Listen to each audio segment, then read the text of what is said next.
I also saw huge potential to change the face of women's football because of the brand of Manchester United, and I knew that the following that it could get and what we could build if we did it well, what it could really do for the women's game.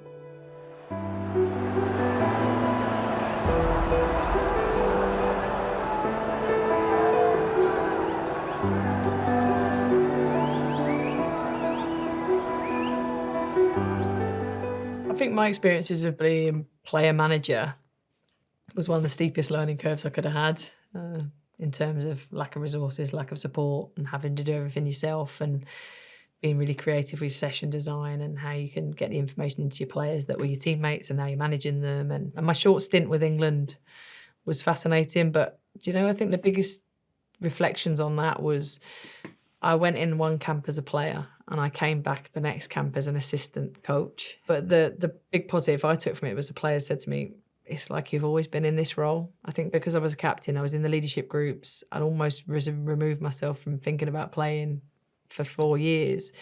It was a real natural process for me, and making sure that I had those clear boundaries and recognising as an assistant what the manager needs.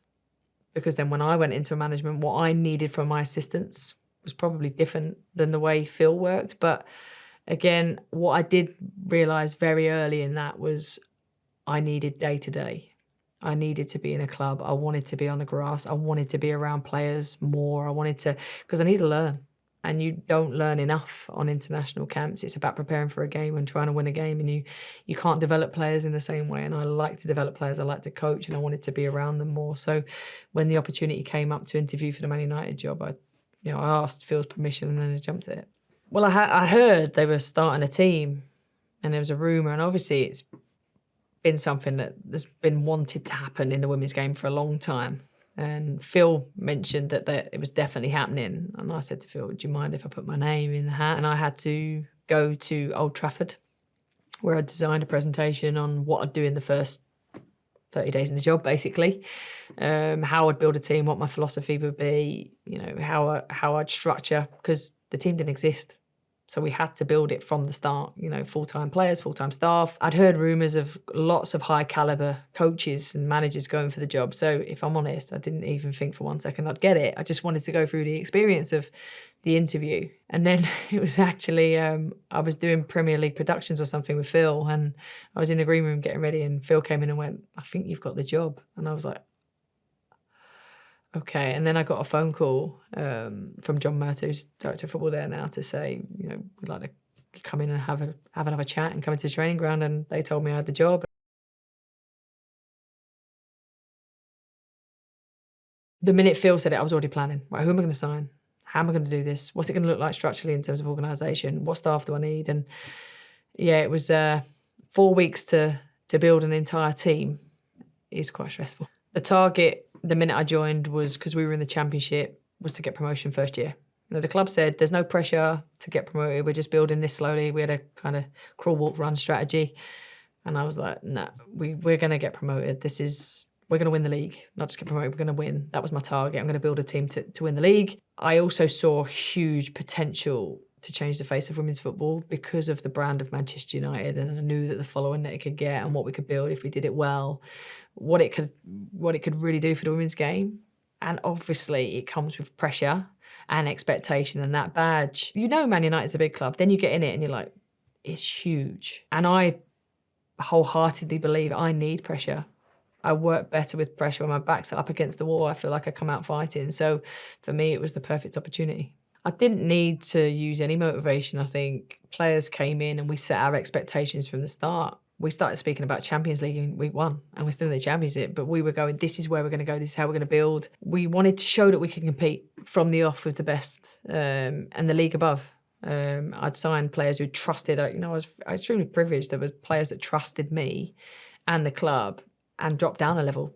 Alex Greenwood, Amy Turner, Siobhan Chamberlain came and played for me, having been in the Super League before. So they took a big risk doing that. But I'd like to think they hopefully thought it paid off. I didn't need any motivation. They were playing for Manchester United. They were the first ever, they were history makers.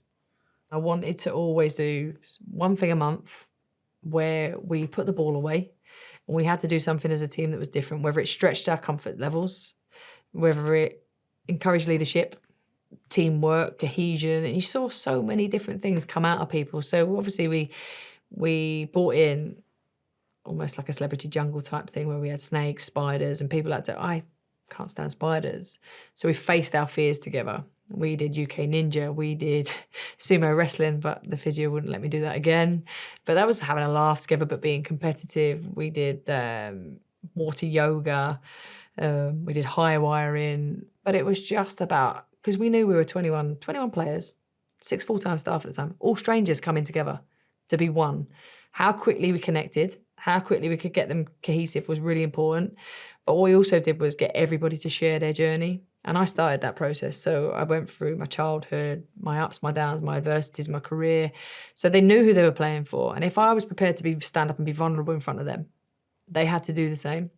And one thing I always said to them was I'd never make them do anything I wouldn't do myself. So when it came to like street dancing, it's my worst nightmare.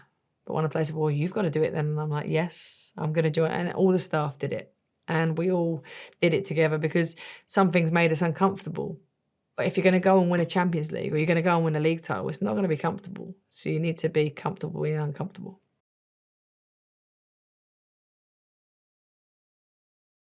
Well, we learnt a lot. You know, we played Reading and lost 2-0 at home in front of nearly 5,000 fans. So that was tough. But we created chances in that game and we were quite unlucky. So we knew we were there or thereabouts, and Reading had been an established team.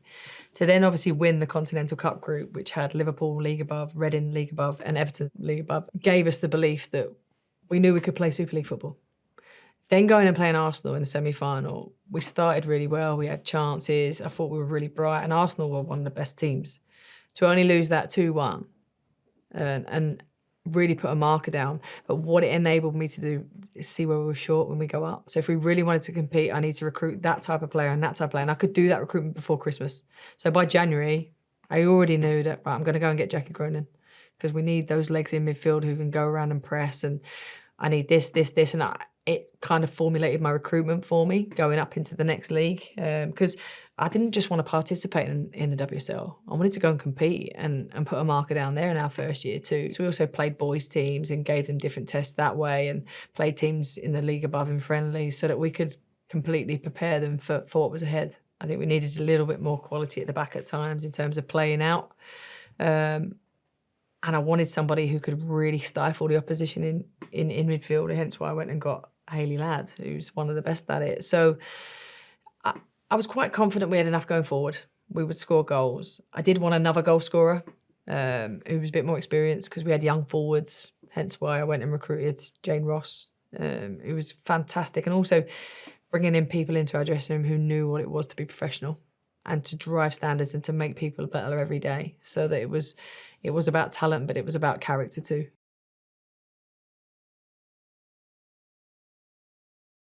The league was kind to us, really kind to us in our first season in the WSL. Man City at the Etihad, first game. Arsenal at home in the second game. So, yeah, it was a tough test. But the Etihad game, although we lost 1-0, I think really gave the team the belief that they could test the top because we dominated periods of the game. We had chances in the game. Their keeper makes a great save early on, otherwise we'd go 1-0 up. I think if we'd have gone 1-0 up, it would have really grown us into the game. So it gave the team the belief they could be there. And then we play Arsenal in the second game and lose in the 89th minute. We just needed that first win. And when we got that against Liverpool, you could see the team grow in confidence, grow in belief. And, we went on a bit of a run after that. COVID was really tough. We literally were in training. We were going to play Reading in a friendly. Reading pulled out the friendly, saying they're shutting their training ground. And then 2 days later, we're in and we get a phone call from the club to say, shut. And we literally dropped everything and left.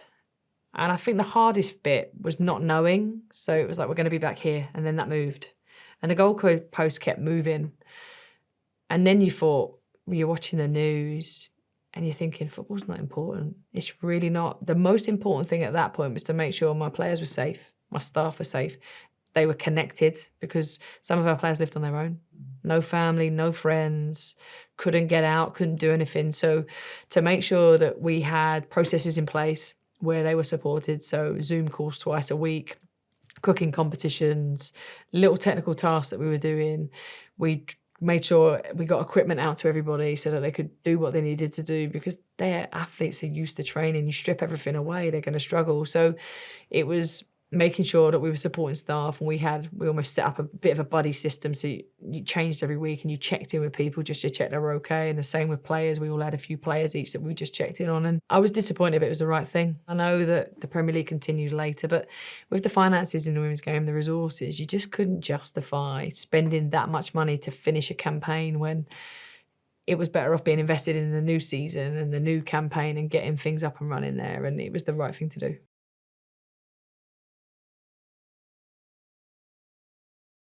We had an inkling that they wanted to come across. I got on a call with them. It was done. It was quite late on, obviously. I would have liked them available for the first game, but that didn't happen in the end. So I think when you bring an American into your dressing room, what you bring is an unbelievable mentality and know how to win, and unbelievable competitiveness. And they added that from the off. So it's great to have them in. We had to obviously take a bit of time with them because they hadn't been in a team environment for a while and trained. So we had to make sure that we managed them through that process to get them in and get them fit and make sure that we kept them fit. But they were great additions. They were good people. And they were good around a group. And I knew that they would probably leave a lasting impact. And that was the bit for me, is even if they're only here for a year, the bits that they give to the younger players around the mentality and the competitiveness, hopefully will carry these players into the next part of their careers.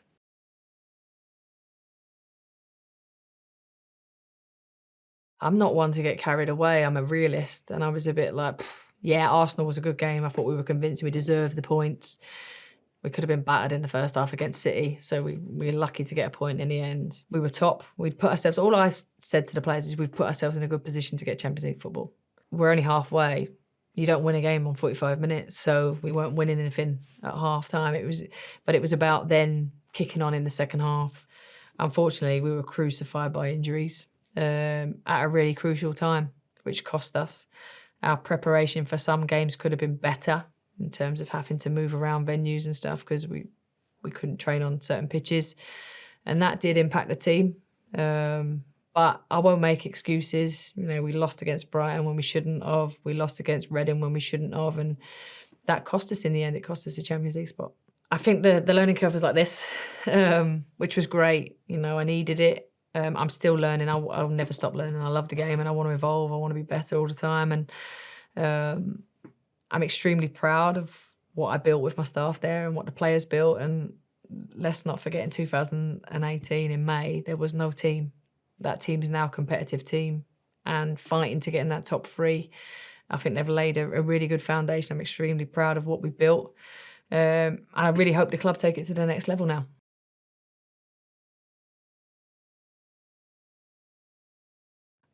I couldn't be more excited at the challenge ahead. It's completely different to me, and that's why I've took this challenge on. It's a new league, it's a new culture, drafts, expansion drafts, college drafts, different rules, regulations. It's something as a coach that's really going to challenge me.